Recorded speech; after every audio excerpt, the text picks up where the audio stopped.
pagtulong natin ay nasa pangalan ng Panginoon. Siya ang lumikha ng langit at lupa. Ating ipahayag ang ating mga kasalanan sa Diyos.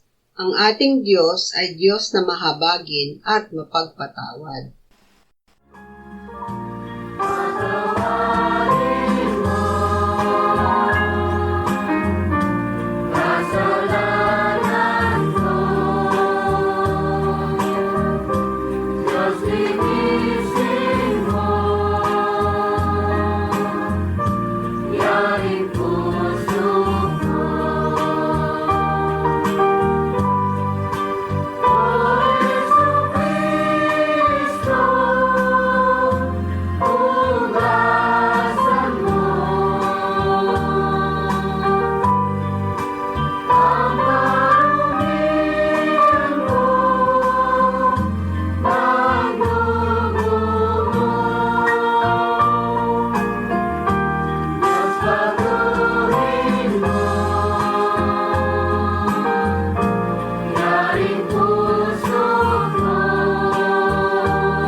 Mapalad ang tao na pinatawad na iyong kasalanan at nalimot na rin ang kanyang nagawang mga pagsalangsang. Mapalad ang taong sa harap ng Panginoon ay di na pinararatangan ng kasalanan, dahilan sa siya ay hindi nanlilinlang. Noong hindi ko pa na ipahahayag yaring kasalanan, sa buong maghapon ako'y nananangis sa matinding lumbay. Sa araw at gabi, bigat ng kamay mo ang nararamdaman, ano pa't wala nang nalalabi akong lakas sa katawan. Hamog ang kaparis na dagling na tuyo sa sikat ng araw. Ako ay lumapit sa iyong harapan at salay inamin ang aking nagawang mga pagsalangsang, di ko inilihim. Pinagpasyahan kong ang lahat ng ito sa iyo'y idaing, at aking natamo ang iyong patawad sa sala kong angkin. Mga minamahal, sinasabi sa unang Juan, Kabanatang 1, Talatang 9, kung ipinahahayag natin ang ating mga kasalanan, maaasahan nating ipatatawad sa atin ng Diyos ang mga ito, at lilinisin tayo sa lahat ng ating kasamaan, sapagkat siya'y tapat at matuwid. Salamat sa iyo, O Diyos. Pinatunayan mo ang iyong pag-ibig sa amin nang si Kristo ay namatay para sa amin, noong kami mga makasalanan pa. Ngayon ay buksan mo ang aming mga labi at kami ay magpupuri sa iyo.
Exodo 19:3-6. Si Moises ay umakyat tungo sa Diyos at tinawag siya ng Panginoon mula sa bundok na sinasabi, "Ganito ang sasabihin mo sa sambahayan ni Jacob at sasabihin mo sa mga anak ni Israel. Inyong nakita ang aking ginawa sa mga Ehipsyo at kung paanong dinala ko kayo sa mga pakpak ng agila at kayo'y inilapit ko sa akin.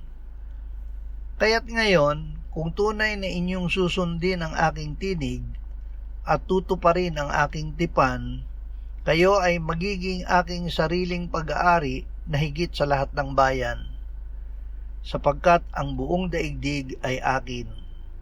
Sa akin kayo ay magiging isang kaharian ng mga pari at isang banal na bansa. Ito ang mga salitang sasabihin mo sa mga anak ni Israel." Sariling pag-aari ng Diyos. Pinili ng Diyos ang Israel hindi dahil sa kanilang sariling galing, kundi dahil sa kanyang sariling pagpapasya at gawa. Ang layunin niya ay gawin silang sarili niyang pag-aari higit sa lahat ng bayan. Ito ay may kalakip na responsibilidad, ang pakikinig sa kanyang tinig at pagtupad sa kanyang tipan. Hindi sila iniligtas para sa kanilang sarili. Sila ay itinalaga ng Diyos bilang isang kaharian ng mga pari upang mamagitan sa Diyos at sa ibang bansa bilang isang banal na bansa, upang maging hiwalay at sumasalamin sa katangian ng Diyos. Iniligtas ng Diyos ang Israel sa pamamagitan ng biyaya upang maging kanyang espesyal na bayan na maglilingkod at magpapatotoo sa kanya sa buong mundo. Awit 100. Sumigaw kayo na may kagalakan sa Panginoon, lahat ng mga lupain.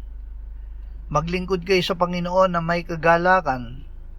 Magsilapit kayo sa kanyang harapan na may awitan. Kilalanin ninyo na ang Panginoon ay Diyos. Siya ang lumalang sa atin at tayo'y kanya. Tayo'y kanyang bayan at mga tupa ng kanyang pastulan. Magsipaso kayo sa kanyang mga pintuan na may pagpapasalamat at sa kanyang mga buluwagan na may pagpupuri. Magpasalamat kayo sa kanya at purihin ninyo ang pangalan niya, sapagkat ang Panginoon ay mabuti, ang kanyang tapat na pag-ibig ay magpakailanman, at ang kanyang katapatan ay sa lahat ng salinlahi. Mga tupa ng pastulan ng Diyos. Ang Diyos ang lumikha sa atin. Tayo ay kanya, hindi dahil sa sarili nating pagsisikap, kundi dahil tayo ay kanyang bayan at mga tupa. Ang paglapit at paglilingkod sa Diyos ay hindi pabigat, kundi isang masayang karanasan na puno ng awitan at pasasalamat. Ang ating pagpupuri ay nakabatay sa hindi nagbabagong katangian ng Diyos. Siya ay mabuti, ang kanyang pag-ibig ay walang hanggan, at ang kanyang katapatan ay abot sa lahat ng salinlahi. Tapat ang Diyos na nag-aalaga sa atin gaya ng isang pastol. Roma 5:6-9. Noong tayo ay mahihina pa, sa tamang panahon, si Kristo ay namatay para sa masasama. Sapagkat bihirang mangyari na ang isang tao'y mamatay alang-alang sa isang taong matuwid. Bagamat alang-alang sa isang mabuting tao, marahil ay may mga ngahas mamatay. Subalit pinatutunayan ng Diyos ang kanyang pag-ibig sa atin, na noong tayo'y mga makasalanan pa, si Kristo ay namatay para sa atin.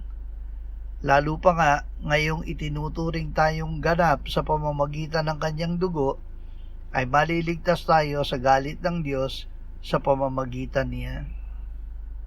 Pakikipagkasundo sa pamamagitan ni Kristo. Namatay si Kristo para sa atin noong tayo ay mahihina pa at masama. Ang kaligtasan ay hindi nakadepende sa ating kabutihan, kundi sa habag ng Diyos. Ang pag-ibig ng Diyos ay kakaiba dahil ibinigay niya ang buhay ni Kristo hindi para sa mga matuwid, kundi para sa mga makasalanan. itinuring na tayong ganap sa pamamagitan ng dugo ni Kristo.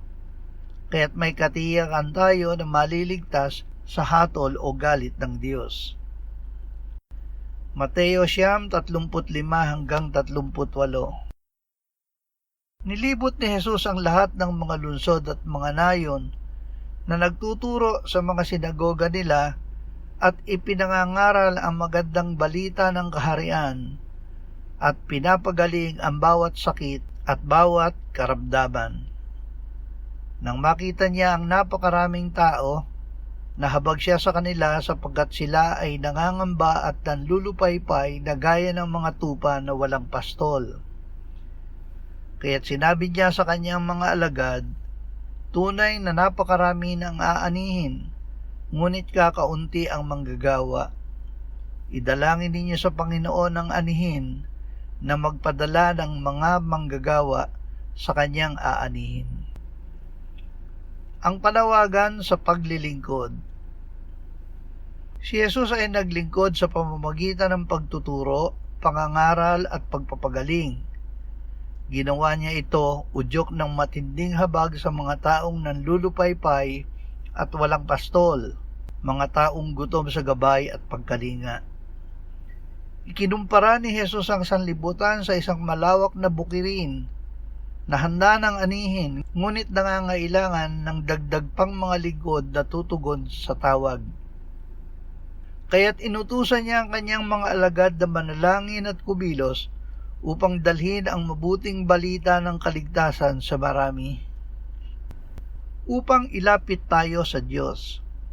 Ang Diyos ang unang kumilos upang ilapit ang mga makasalanan sa Kanya. Tayo ay iniligtas niya upang maging kanyang sariling pag-aari at mga tupa ng kanyang pastulan dahil siya ang lumikha at nagmamay-ari sa atin.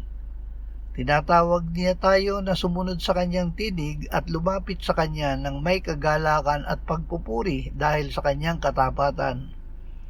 Ang habag na tinanggap natin mula sa Diyos ay dapat mag-udyok sa atin na maging mga manggagawa sa aanihin na maglilingkod at magpapahayag ng mabuting balita sa mga taong nanlulupaypay at nangangailangan ng Diyos bilang pastol.